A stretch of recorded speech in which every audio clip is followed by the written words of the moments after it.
The next story of the day is the two biggest races in my personal perspective in the midterm election, and this is Ted Cruz versus Beto O'Rourke, or Beta O'Rourke, however, he might change because he probably thinks genders don't exist, so he can be Beto one day, he could be Beta one day, he's like a gender neutral kind of guy, versus Ted Cruz. And then you go to Florida, you have Andrew Gillum versus Ron DeSantis. So to me, these are the two biggest elections in the midterms for multiple reasons. The first reason is because I really think that Texas and Florida are the heart of America. Like, they're the heart of, like, gun country. They're gun-toting. And I'm not in addition, I'm just saying, you know, very pro Second Amendment. They're very, like, into classic American culture. Like, I always say on a world scale, they tried to take over Libya, Syria. You know, they do all weird things. But, like, America is the cornerstone of the world. We need to hold ourselves accountable, and we need to be real. Because if we lose America, the whole world would be lost. You know, they got Europe, they're doing stuff, that's cool. They're trying to take over Canada. I'm not saying that's great, and they're not. I'm not saying they're successful. I know I have a lot of Canadians watching this. It's all love. But, like, America, don't lose free speech, don't lose the Second Amendment. We are the thumbnail of the world. Thumbnail? Is that even the right thing to say? You know what I mean, though. So when it comes to America, you think about that. I think about Texas and Florida as the two states that really hold that down. You know, much love to Florida and Texas. You lose Florida and Texas to, like, socialist communist ideology, then America will start to crumble. So these are huge elections because it's not just like Ted, and I'm just going to be honest, I was never a big Ted Cruz fan whatsoever. You know, I think he was probably pretty corrupt before Trump got there, and he might still be. But I think Trump did a weird thing where he brought authenticity to the table. Trump kind of, like, brought fun to politics. He's, like, funny. So Ted Cruz and, like, Lindsey Graham, all of a sudden they're so cool and funny. Like, it's interesting to see Ted Cruz, like, evolve into, like, an actual human being. I'm not saying he wasn't before, but I do think he was a little sketchy. But when Trump came in, and even Bernie, even though I don't like Bernie's policies, Bernie showed that you don't need to be beholden by corporations and lobbyists, and Trump did too. So now all these politicians who've been, like, working with corporations, lobbyists, George Bush, oh, we're going to do whatever you say, big guy, like John McCain, oh, you know, we don't want to offend you. Now that Trump just smashed the system, Lindsey Graham's like, ooh, I'm having fun now, like, I'm a real boy. So it's kind of tight to see that, but, you know, it's not even, I wish there were other options, but Ted Cruz, you know, versus Beto O'Rourke. Beto O'Rourke is like a super slingshot in the other direction, and same with Ron DeSantis versus Andrew Gillum. I don't know what they call themselves, and I'm not trying to be like the left where they're like, you're a white nationalist, blah, blah, blah. Like, I'm not trying to mislabel people to be salty, but I do personally and as respectfully as possible, I think that Beto or Beta O'Rourke and Andrew Gillum are kind of the socialist communist ideology. I don't think they're completely there, but I think a lot of their policies seem very socialist, communist, Marxist, like their whole strategy. So it's a slingshot in the other direction. Personally, my prediction now, I'm not New York Times polls who's going to say 98% this is going to happen, and then you find out it doesn't happen and everyone starts crying in the streets because New York Times lied to you. But my prediction is I think that Ted Cruz is going to win this election when it comes to Texas. I think he's going to win by like 5 to 10% maybe. Like, it's going to be close, but I think Ted Cruz is going to take it. And I think Ron DeSantis is going to take it by like 2 to 4%. That's my personal perspective. I know a lot of Floridans and Texans are worried. I think DeSantis will win. I think Ted Cruz will win. But once again, I didn't poll. Here's what they do in the mainstream media. I'm not even joking. They poll between 700 to 3,000 people. I have Twitter polls that have more people than that. They poll 700 to 3,000 people, and then they're like, oh, this is how it's going to go. Why? Because you talked to 700 people? I don't know how that's in any way, shape, or form accurate, but they claim it is their polls. I don't understand modern day like leftism when it comes to what's his name, Beta, and Gillum, because they want to. I'll give you an example. I'll start with this before I get too tangled up. Universal health care. This is something that I'm sure they both support. This, you know, they say everybody has a right to health care. This is a Bernie Sanders talking point. Kamala Harris is adopting this. You know, a lot of progressive, socialist, left-wing type people are adopting this. They say everyone has a right to health care. Sounds good, right? It sounds great. Yeah, totally. Everyone should have a right to health care. I agree. Like, you know, take care of your health. That would be nice if everyone had it. But here's the kicker. Here's the catch. I'll give you my personal, relationship with healthcare. So I've had to pay for my own healthcare since I turned 26. That's when you're not allowed to go under a parent's plan if your parent has a job that, pays for healthcare. So in the time that I've had healthcare, I've paid $8,000 to $12,000, and I've received, here's how much money I've received or how much benefits I've got from that. Nothing. I've got nothing from paying healthcare. I don't like healthcare.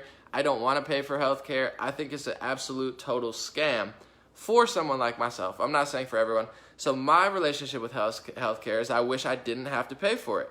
But thanks to Trump, that's a reality now because he got rid of the mandatory mandate or whatever it's called. During Obamacare, he said, everyone's going to get healthcare. We're going to get all the poor people healthcare. And it's like, dope. Yeah, for sure. Like, we want to do that. But then all of a sudden, I'm locked into this contract I don't want to be locked into. So I'm now financially enslaved into a system I never signed up for. I didn't want to sign up for. And if I don't pay it, then they take like a quarter of my whole year salary or something, some ridiculous number, and steal more of my money. So it's like, we're either going to take your money and take your money. It's a mandatory tax. It's just another way for the government to steal your money. So I didn't like Obamacare, and it absolutely raised all the prices. It made the quality of care worse. It made wait times worse. You can keep your doctor. No, you can't. So nothing about it was what he said it was. Did a few people, or maybe couple million people get access to healthcare? I'm sure they did. Did it save some people? I'm sure it did. But did it ruin millions of lives as well? Absolutely. I know many families whose lives it ruined. But I don't want to pay for healthcare. So everyone should get healthcare for sure. But how are you going to do that? Whatever his name is, Andrew Gillum. How are you going to do that, Beto O'Rourke or Bernie Sanders? What they're not telling you, or what they don't want to tell you, is this simple common sense logic that they're not going to include. They're going to do it by forcing you into, like Obamacare, but even worse, it's going to be an extra tax, mandatory. Everybody pays into it. It's going to be way more expensive than now. They say it's not going to be, but they have a few factoids. Well, this factoid says it's going to save millions of dollars. No, it's not. It's going to be more expensive. Don't care what any of them say. You have to pay into it. If you don't pay into it, you get a fine. So now it's going to suck $5,000, $6,000, $7,000 out of me every year that I didn't want to pay. Maybe $2,000, maybe $3,000, maybe $10,000, $20,000. If you're a family and you're older, they'll suck the money out of you. And then they say everyone gets the same thing. So there's going to be no competition. There's going to be no incentive for people to do certain things. Doctors, it's rigged now. I think healthcare is terrible in the United States, but they're not forced to work under universal healthcare. They have to work. It's not like they're working under their own free will. It's like they're sanctioned and government slaves. You have to do it because we said so, because it's universal healthcare. My thought process, and I'd love to debate a progressive on this, is if I said to the world, if I'm Andrew Gillum or Ron DeSantis, whatever his name is, Beta Boy O'Rourke, I say everyone should eat. There's billions of people in the world and in the country, millions of people who don't have food, so we're going to feed everyone. Sounds amazing, right? What person in their right mind would say, nope, some people don't deserve to eat? Of course everybody deserves to eat. But here's their solution when it comes to single-payer healthcare. Imagine if their solution to feeding the whole world or feeding the whole United States was get rid of all competition, get rid of your restaurants, get rid of mom and pop shops, get rid of the big chains, get rid of Chick-fil-A, and have one restaurant that feeds everybody the same thing. Everyone gets the same thing. You pay into it, they take your money, and then they give you one set of options. It wouldn't make good food. The reason that there's a lot of times better food in certain cities is because there's a lot of competition. So if you have 100 restaurants on the block, you got to be the best one, or you got to be the cheapest one, or you got to have something, or you're not going to make it. You have to have a good ambiance inside. It's competition that makes America great. This is why we're the best country in the world. It's for freedom of speech, my personal perspective, the Second Amendment, and also the fact that we have a free market system that's kind of rigged, but also still a little bit more open than Europe and other places, where we incentivize people to be competitive, and therefore that's why a lot of inventions come from the United States. A lot of the greatest stuff comes from the U.S. because of this. It's the reason we've been innovative and leading the world for the last 100 at least years. So if you do that to the health industry, just like the food industry, a singular one, it takes out competition. And I'm not saying, here's the difference between me and them. I'm not saying that it's right now. It's totally rigged. The pharmacy industry is awful. We have a screwed up system now where we have the worst of both worlds. We pay into it like a socialist system, but we don't get full access coverage or any sort of savings. So I'm not saying that healthcare is good now, but I agree with Rand Paul and other people. I want to get back to a more free market healthcare system. Take out the lobbyists, take out a lot of the middlemen, and make it more free, but not by doing a singular universal government healthcare. That's a socialist communist ideology, and it never works anywhere in the world. Yeah, oh, it works in Israel really well. It works in Canada and Sweden. Well, not really. It doesn't really work as well. In Israel, it might work well because it's such a small, wealthy area, but United States is huge. I don't see it working well, and this is just one example that I really don't like. Beto, Beta Boy, O'Rourke, and Andrew Gillum, and all of leftist ideology. I mean, I do agree with Trump in the sense of that it will raise crime, it raises taxes. They want to, we're going to tax the corporations. In theory, do you want to raise the taxes and only the rich people are going to pay? Sounds good, Bernie. Sounds good, Beto. Sounds good, Andrew. It sounds good. All progressive stuff, it sounds great, but it doesn't actually translate. What happens when California raises the taxes? We have the highest tax rate, or one of the highest tax rates in the United States, in California, and we have the highest small business tax rate. It's disgustingly expensive to start and run a small business in California. Does that incentivize competition? Does that boost the free market? No, what it makes is a lot of companies leaving either the state or leaving the country. LA Times did a study recently and found out that California lost more jobs to China than any state in the United States. Of course, because they run off of socialist communist ideology. Why are small businesses or big businesses going to want to stay in a state where they have to pay a ridiculous amount? No, everyone's going to leave. I might leave. Honestly, if this dude Gavin Newsom wins, I might leave. And I'm not going to do I'm going to go to Canada and not go. I'm really going to go if I really want to. And I'm not going to say it until I mean it, but I'm thinking about it. Because I don't like the whole ideology. I don't like the strategy. And I'm just getting, I don't want to use the word raped, but it's too late.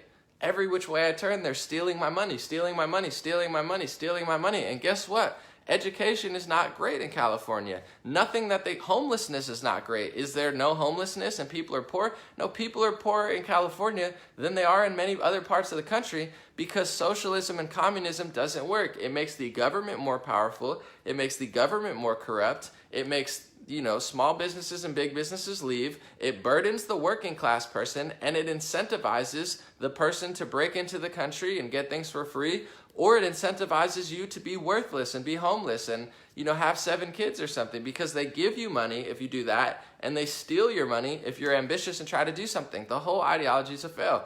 And I'm not saying that we shouldn't have a welfare system. I'm not saying that we shouldn't help people. I'm not saying that certain things aren't good. But the whole system doesn't work because there's no common sense to go with it. So when it comes to Andrew Gillum and when it comes to Beto O'Rourke, do they sound great? Debatable. I don't personally buy their rhetoric, but yeah, they sound good. They sound like they could switch it up. Yeah, they love, Beto O'Rourke and Andrew Gillum will say, I love minorities more than you do. I love black people. I love Latinos. I love women. Debatable. But, it's they sound good. It sounds good, but it doesn't actually work. It never actually works. Actually, in the world, when you shift a whole country to that ideology, it has a 0% success rate. In all the places that they say it works really well, it's not working very well. Canada's going right-wing. Ontario went right-wing. Quebec went right-wing. Justin Trudeau, I finally said it right. I always say Trudeau. When he leaves, they're going to go right-wing. It's because people don't like it there. Sweden's moving right-wing. All the places that have socialist, communist, Marxist ideology and all of these systems that don't actually work, they breed no sort of competition. There's no sort of innovation or very little innovation coming out of there.